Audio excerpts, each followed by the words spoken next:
Hello and welcome. Now we are going to take a look at how we can use Google search terms in order to find different views of the same information and yet access the database in different ways to get different points of view and in some cases more limited information and in some case more detailed information. So traditionally, if we had a search term such as dog training, we would scroll down through the local results and we'd see at least 10 results that we could use. Now, Google Advanced Search allows us to use different operators and different terms so that we would be able to use the very same words, dog training, yet find different information. So in this particular case, we would take some of the operators like quotations, and we would find that the search would be absolutely different, even in local results. So we're going to take a look at some of these operators as well as take a look at some of the other sites that we can take different views of the same information. Okay, so with that, thanks, and I will see you in the next video. Welcome back. Now in this video, we're going to take a look at the search operators quotation marks. And so when we start with the term, and let's use the term low carb dieting, you're going to get a certain number of results. One thing that we can do is we can add quotations to the beginning and end of the entire set of search terms. And what we're telling Google to do is to look for this term in particular or these three words together. And so what we're going to do now is we'll notice that we've got 661,000 results. We're now going to use just that term. And you'll notice that we have narrowed down the results significantly to 93,400, and we have a more defined set of terms. So the very first thing that you'll want to do is you'll want to use quotation marks as your search limitation. Okay, so with that, thanks, and I will see you in another video. Now another way to do a search is when you're not quite sure of all of the words that go in between a particular multi-word keyword, then you'll want to do what's called a wildcat search. And you can do a wildcat search by using the asterisk. So what we're going to do is we're going to take a look at the term as it is. You'll see that right now it's giving us 11 million results. We are going to now change this to an asterisk. We're going to put the asterisk at the beginning. I'm going to put the asterisk at the end. And then we're actually going to then hit send. You'll notice that the results increase because what we're doing is we're widening the search and we're saying to Google we're not quite certain if those are all of the right words in between. So what it tries to do is it tries to give a wider net and a wider set of results. And what you're going to see is that you're going to have a different set of the first 10 results in actuality to look through. So again, when you don't know quite what the terms are or you're not quite certain of them, use a wildcat search and the asterisks. Okay, so with that, thanks, and I will see you in another video. Welcome back. Now in this video, we're going to take a look at using the minus command. And we use the minus command when we want to tell Google we want to look for the term that we've placed in the search bar, but we want you to exclude a certain popular term or a certain term that we think would cloud the results. So in this particular case, we're going to go with the term low carb dieting, but we're going to use the minus sign, and then we're going to put in another term. And then we're going to hit enter. Now what you'll find is that you have some advertisements, but once you actually go past the advertisements, you're actually going to be able to go past into the set of results, and the set of results that we have will not have the term that we placed behind the minus. So this is a good way of getting another view without certain terms at a glance. Okay, so with that, thanks, and I will see you in another video. Welcome back. You are now looking at Google search, and you'll notice that what's written in the search box is the word ngram, N-G-R-A-M. And if you click that link, the very first result, it's going to take you to Google Ngram Viewer. Now what Google Ngram Viewer does is it shows you the popularity of a phrase in published books from 1800 to 2000. And so what it does is it really gives you an indication of how popular an idea really is. Now, in Google Ngram Viewer, one of the things that you will want to know is that search terms are case sensitive. So that if you write in a search term and you put in a capital letter, it's going to give you a different result than if you put in one with lowercase letters. For example, if we were to write in the word orange and we were to search books from 1800 to 2000, we would see one term. However, if we were to change this term to one with capital letters, we're going to see a totally different trend. And so this is a good way of being able to get insight on the popularity of a term. Now, this is one of those cases where if you start using modifiers, you're going to find different search results. So if you were to take your cheat sheet and you were to use some of the modifiers, you'll see a totally different term if we were to subtract all of the instances where there was Florida. So what we did was we looked at the term orange without the term Florida with it.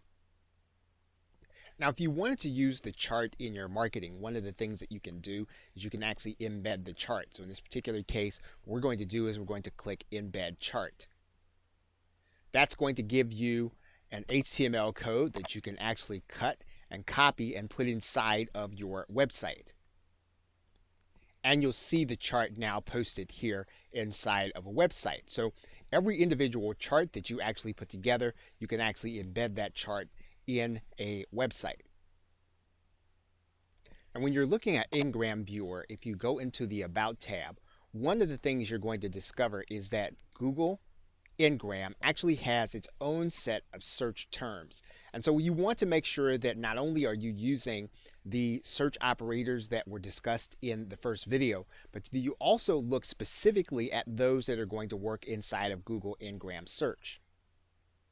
Now, although the search is limited to 2000, you can actually limit the search even more if you want to write in a smaller subset. In this particular case, you'll see a different trend line. You can look at those trend lines here at the bottom in these links.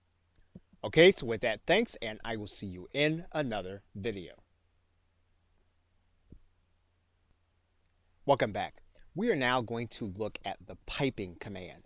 And the piping command functions the very same way as another term that we could use, which would be the OR command. And what we do is we actually put in a pipe, which is a straight line inside of our search results, and then we're going to put in another similar term. So what we're going to do is we're going to tell Google, look for low-carb dieting or keto, and it's going to bring us back the most relevant results. Now, what we're going to do is we're going to hit send, and you're going to notice a certain number of results. Now, what would happen if we took the pipe out? Would we get different results? And you'll notice that we do. In fact, we get 4 times as many. So using the pipe is a way of saying OR to the search operator and then giving us a more defined set of results. Okay, so with that, thanks, and I will see you in another video. Welcome back. We are now going to look at the range operator command. And in order to do that, what we're going to do is we're going to modify low-carb dieting. Now, the range command doesn't have to be used along with another search term. It works all by itself. But we're going to exemplify this by writing in the term 2015. And then we're going to use the range command, which is basically 1 period, then 2 periods. And then we're going to write in here 2017. And basically what we're doing is we're looking for search results that fall between this range.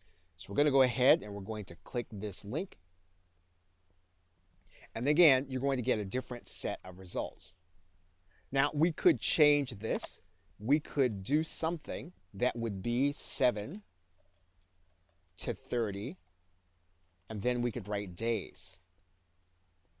And so you'll get all kinds of ranges, 7, 8, 23, anything numerical to modify your search within this range.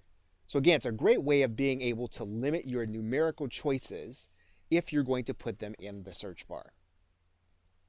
Okay, so with that, thanks, and I will see you in another video. Now, another way to narrow down your search results is to use parentheses. And what you can do is you can actually group terms together, and you can group specific search commands together. So for example, we could place parentheses around 7 to 30 days. We can also put search parentheses around low carb dieting. And what we would do is we would write in the and command, and then we would see different results. It's another way of bringing more relevant information depending on how well you know what your search parameters should be. Of course, once again, when you're guessing, you should be using the asterisk sign. But again, when you have multiple terms, you can actually use the parentheses around the terms that you are certain about. Okay, so with that, thanks, and I will see you in another video. Welcome back. Now we are going to look at the and command.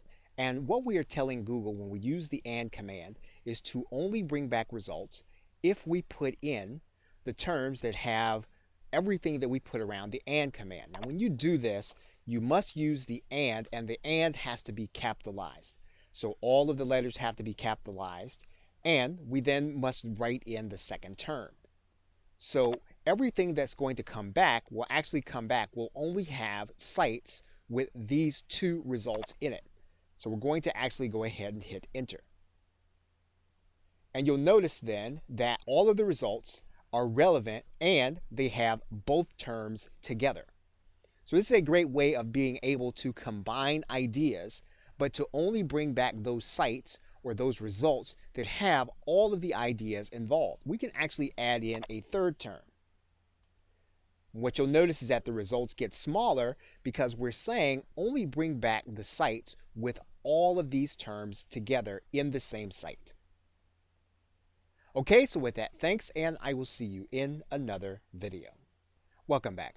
You can actually restrict your search based on the file type. And in order to do that, you're going to put in a certain search command, and the command is file type with a colon. Once you've done that, what you'll do is you'll put in the file extension that you actually want Google to actually search for. And the only results that Google will bring back will be those results that have the file type that you are looking for. In this particular case, we are looking for PDFs, so we're going to go ahead and click enter. And so you'll notice then that the only results that come back are going to be PDFs. So if you're looking for PowerPoint, you can do that. Maybe you're looking for the old PowerPoint. Or you can even look for a Microsoft Word document. So as long as you know the file type, you can actually limit your search by that file type by writing in file type, colon, and then the file type you are looking for. Okay, so with that, thanks, and I will see you in another video. Welcome back. We can actually limit our search to finding the term that we're looking for, but only within a certain site. So for example, we're looking for the term low carb dieting. But we could specify and we could say we only wanted to find low carb dieting within a certain site.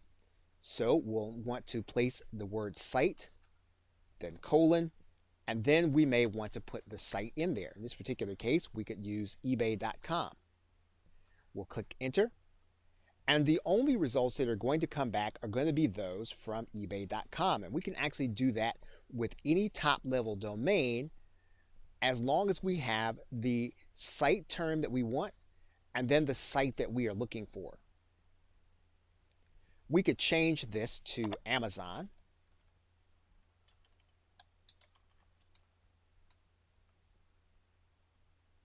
And you'll see that the only results that are going to come back are going to be those from Amazon. So what you're telling Google basically is go to the site that I specify and then find my search terms. It's a handy way of being able to locate items or locate terms within a specific site. Okay, so with that, thanks, and I will see you in another video. One way to use the search engine is to find sites that are going to be related to the one that you are actually doing research on. So in this particular case, if we were to write in the site atkins.com, we would actually find that all of the results would be focused around the site, as it should be. However, what we could also do is we could also use a search parameter called related. And we're going to write in related and then colon. And we're not going to leave any spaces behind the colon. And once we have that written in, we're going to hit enter. And what's going to happen is we're going to get relevant results to atkins.com. So if you're looking to do research to find out what sites are like atkins.com when it comes to the information that they have on their site, you can use the related colon, just making sure that there is no space between the colon and the site that you are going to be looking for. You don't have to put the HTTP in there. Okay, so with that, thanks, and I will see you in another video. Welcome back. We are now going to look for different search results using the same term. Now, in some cases, you may find that the numbers may not necessarily be different, or they may not necessarily coincide with finding what look to be more limited search results. What we're trying to do is to find more relevant search results. So in this particular case, we're going to use the term all in text. And all in text actually is written in at the beginning of a search term, and a colon is used. You can actually put a space in there. What's going to happen is we're going to hit enter, and then we're going to get a different set of search terms. And what we're saying is that we want these three terms to definitely be on the page. And we can also use a similar term, and we can use the term in text. Now, in text is slightly different. You're going to notice that the search results are actually going to change. And so in this case, making sure that you eliminate the space in between the colon and the actual words will make a difference when you're using the in-text command. So again, what you're trying to do is you're trying to get a limited number of more relevant results. And these terms, you're saying to Google, show me the results, but only if they have all these three words together. Okay, so with that, thanks, and I will see you in another video. Welcome back. Another way to get more specific information in a search is to use the all in title command. And basically what you're doing is you're telling Google, bring back only those pages that have our keywords in the title of the page. And so typically if someone names a page behind certain keywords, that information is going to be relevant to those keywords. So we're safe in looking for specifically those pages that have our keywords. And the way that you look for that search parameter is that you will type in at the very beginning, all in title. That'll be one word. You're going to put a colon. You're going to put a space after the word. Then you'll click enter. You're going to find that all of the pages that have the name, in this particular case low carb dieting, will then come up. This is a way for you to get different search results, yet relevant to a particular search that you would not find otherwise if they didn't rank first in search in the first place. So again, you are finding other ways of looking at your keyword with diversity of information. Okay, so with that, thanks, and I will see you in another video. Another way to find relevant information is to find domains that actually have your keywords in them. And what you can do inside of Google is you can actually use the parameter all in URL. And basically what you're going to do is write in the word all in URL. Then you're going to put a colon there.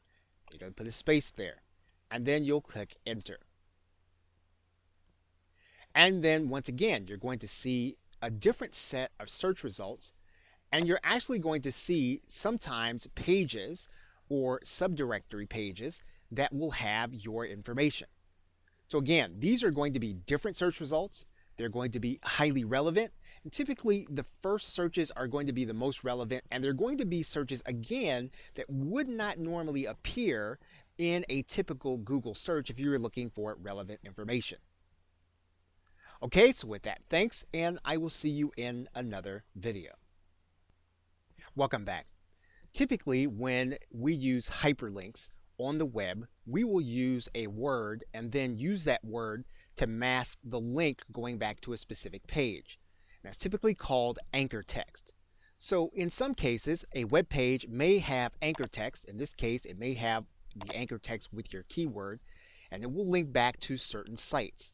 What we're asking Google to do when we use the all-in anchor parameter is to bring back the most relevant results that are being used as anchor text. So in this particular case, all we'll need to do is we'll write in all in anchor.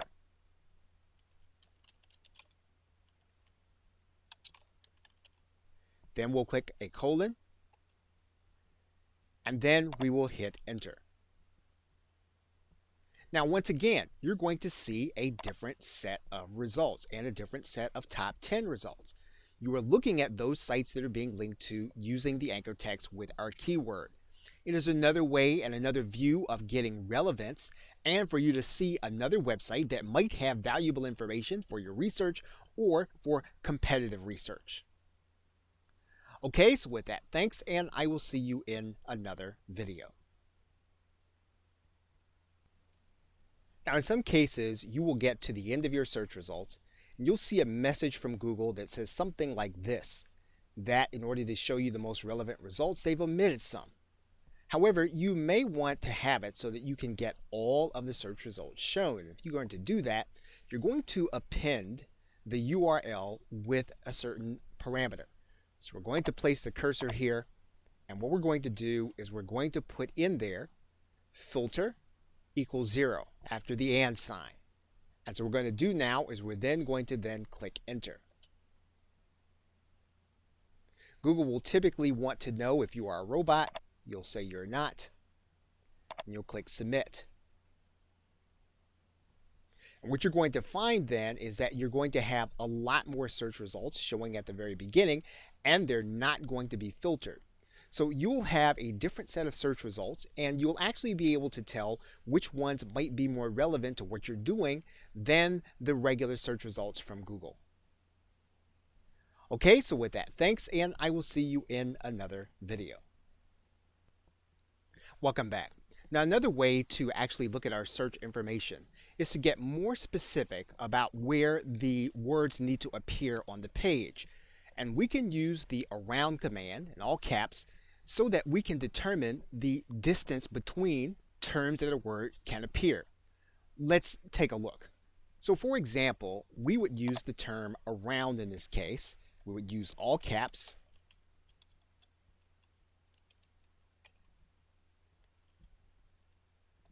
And then we're going to say that we only want there to be one word of separation between the two. So we're going to say in this case, and we're going to put that in parentheses.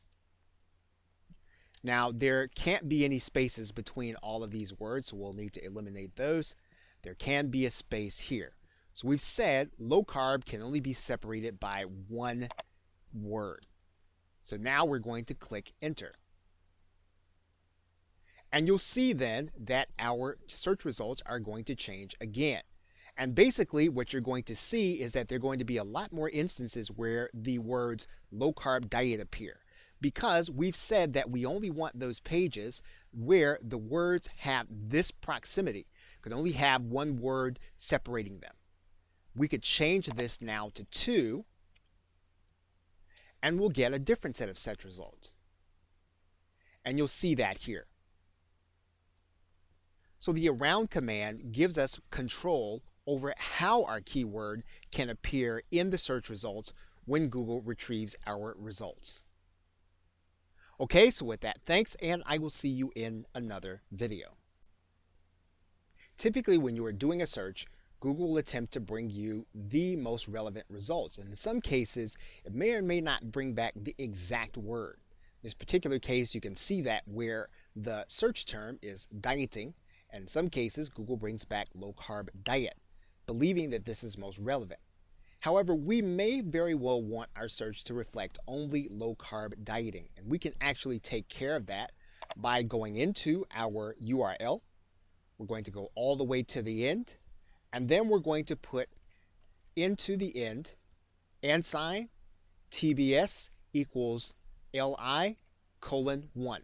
So we're going to put all that information into the end of our URL. And what we're going to do is we're then going to click enter. Now what's going to happen is that we are then going to only get the words low carb dieting, and we're going to get those words verbatim. And again, what we've done is we've eliminated the words low carb diet because we're assuming we want specifically these words low carb dieting. It is a way for us to narrow down our search even more and get better search results. Okay, so with that, thanks, and I will see you in another video. Now, it may be that we want to find out if there is any local activity around our keyword. Now, in this particular case, our keyword is low carb dieting. So what we want to do is we want to go to the URL. We want to hit Control End, come all the way to the end, and then we're going to put in another search parameter to append our URL. And you'll see that URL is &sign TBM equals LCL. And what we're going to do is we're going to hit local. And what you'll see here is that Google says that there are no local results. But the search engine does go to look to try to find anything within its database that says that there's something local with respect to these keywords. So again, this is a great way of being able to even drill down even further into your keyword and to see its local relevance. Okay, so with that, thanks, and I will see you in another video. Welcome back. When you are looking for third-party verifiable information as well as scientific studies, you can actually visit googlescholar.com. You can find it at scholar.google.com. And you'll want to use this search area as if you were looking for studies, or if you were looking for surveys, or if you were looking for research. So, for example, if we were going to look for research on low-carb dieting, we could put in our search term. And what you're going to find is you're going to find a number of different kind of results. Primarily, what you're going to get access to are academic and some professional studies.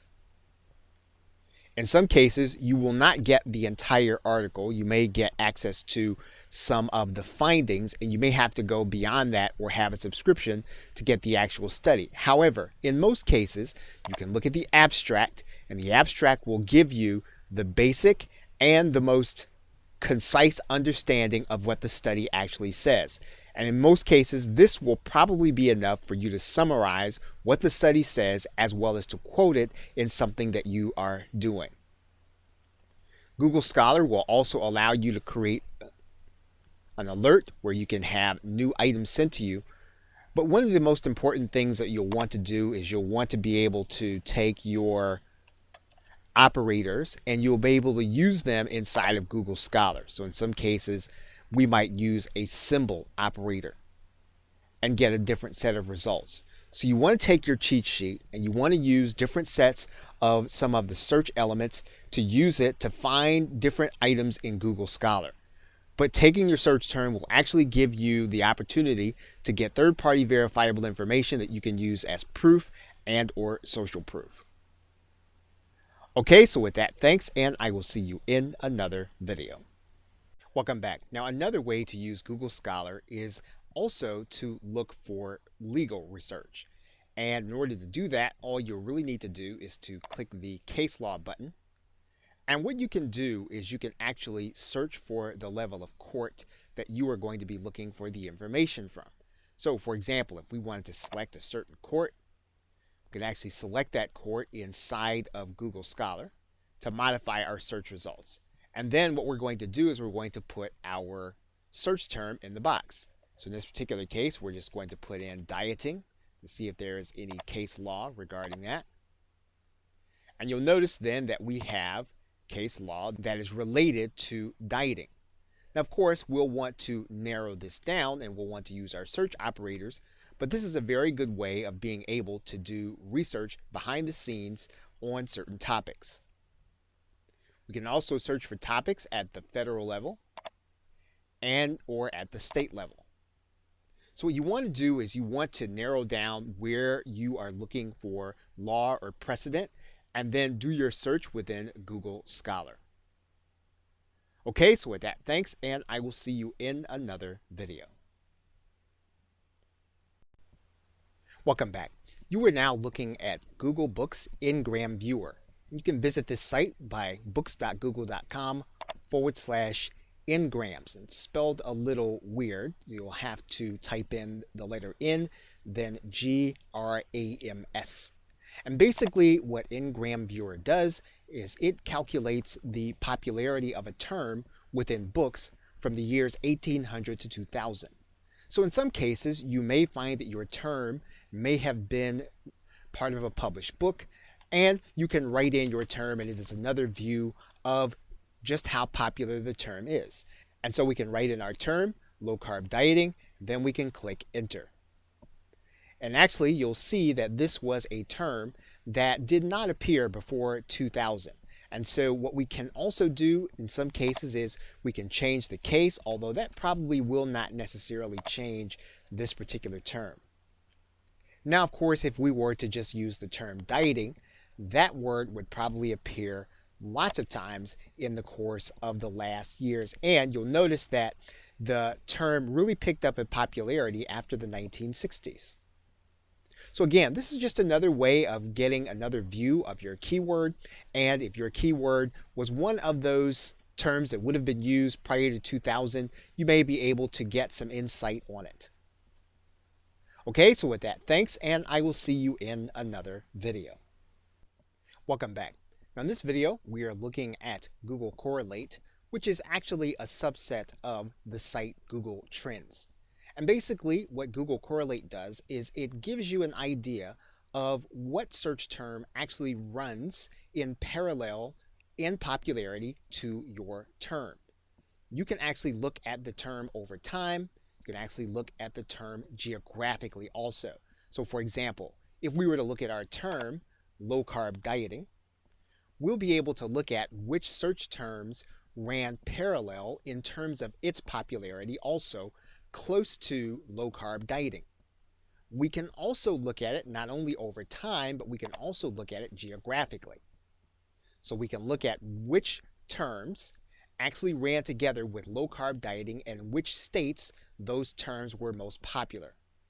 So again, this is another view of our search term, and it's a way of being able to look at how popular a term is relative to other things in a particular area.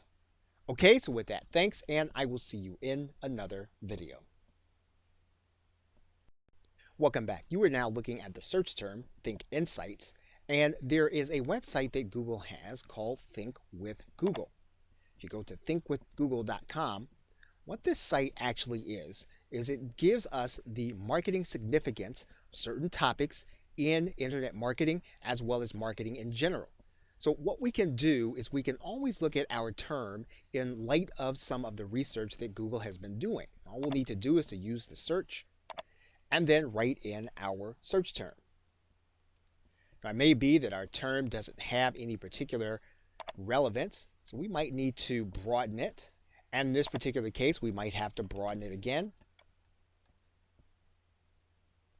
And what we'll start to see is that there is insight on broader terms when it comes to marketing from Google's perspective. Think with Google is divided into three basic areas: consumer insights, marketing research, and advertising channels. So if you want to understand your search term from a marketing perspective, you'll want to go to Think with Google and then place it inside of the parameters. And then if you don't find it, continue to broaden the term until you find the basic structure of where Google intersects your term. Okay, so with that, thanks, and I will see you in another video. Now, another way to look at our keyword is to look at it within a patent search. And Google has a patent search at patents.google.com. And you can actually access that website. And what you're going to do is you're going to write in your term. In some cases, you may have to narrow the term. In some cases, you may have to broaden the term. But as you write it out, what Google will do is it will actually go and look for patents with those search terms. Now, what you'll be able to do is you'll be able to look at all of the different ways that individuals and companies have looked to patent on those search terms. You can look at the top results by filing date, who filed, who the inventors were. You can also narrow down the terms inside of Google Patents as well as do it by date. So again, if you want to look at some pre-commercial activity on your keyword, you can actually do it through the patent search at patents.google.com. Okay, so with that, thanks, and I will see you in another video. In conclusion, we are now looking at research.google.com, and there is a certain subset of this site that will give you access to the published papers from individuals working at Google. And quite a bit of the work that Google does is research, and you can actually go to look for your search term to see if there is any research significance through Google. Now, of course, you may have to broaden your term or you may have to narrow it down, but you will typically be able to find that there has been some research done in proximity to a topic that you are looking at. So in this particular case, we're going to write in low carb. And this may not be of significance, so we might have to broaden out the search. And you'll see 19 published papers from individuals from Google.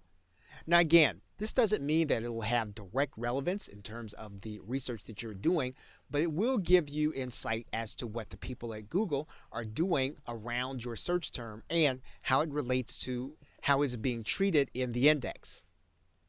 Most of the research is machine learning as well as marketing, but occasionally you will find some research that is behavioral in its approach. Okay, so with that, thanks, and I will see you either in another video or in another course.